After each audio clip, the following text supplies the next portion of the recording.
Donovan pushed through the heavy door, searching for sanctuary from the storm. A young woman lay slumped in his arms, barely breathing as she clung to life. Blood leaked from her chest. With blurred vision, Abigail clung to her father. "What happened?" the bartender asked, rushing to their aid. Carefully, Donovan set his daughter on a sturdy table and reached for the towel that was draped around the bartender's shoulder.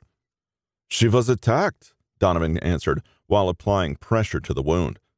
The thunder clapped, causing them all to shudder at the sound as it bellowed in through the open doors of the tavern. "By what?" a fellow patron asked, moving to their side to help them. The man stared down at the young maid. He wiped away some wet strands of her hair with a tender brush of his hand. "I don't know. It was too dark for us to see, but it came out of nowhere," Donovan gasped, trying to keep his daughter from passing out. She lifted her head slightly and glanced around the room.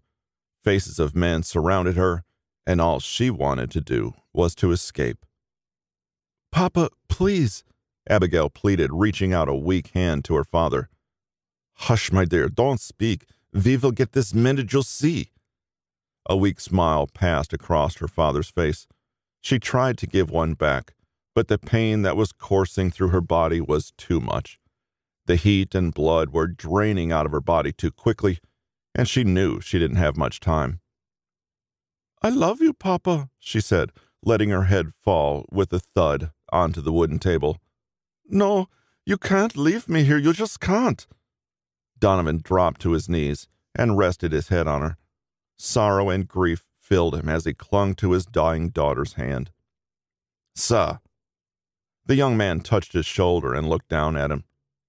Donovan barely moved, but with the help of the other patrons, they lifted the grieving man to his feet, so the young man had room to work. "I know you are still in there," the man whispered as he leaned down over the girl.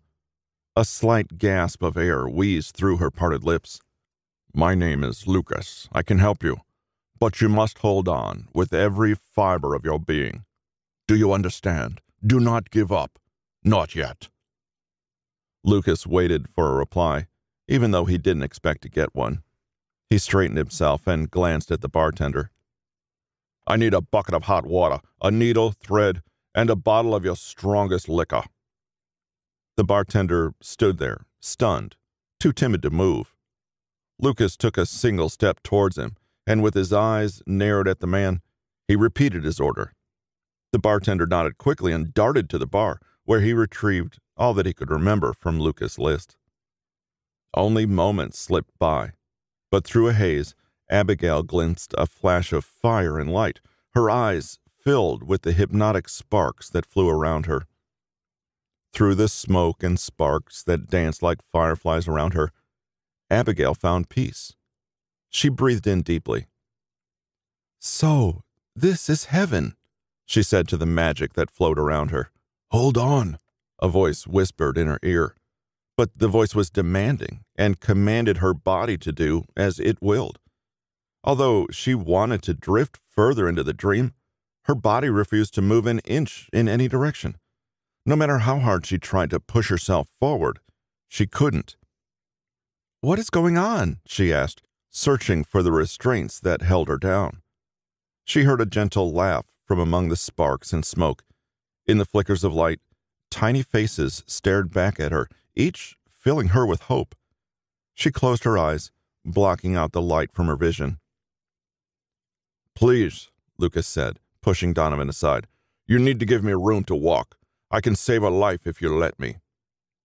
The tone in Lucas' voice intimidated Donovan. He stared at the young man, not certain if he wanted to hit him or do as he asked.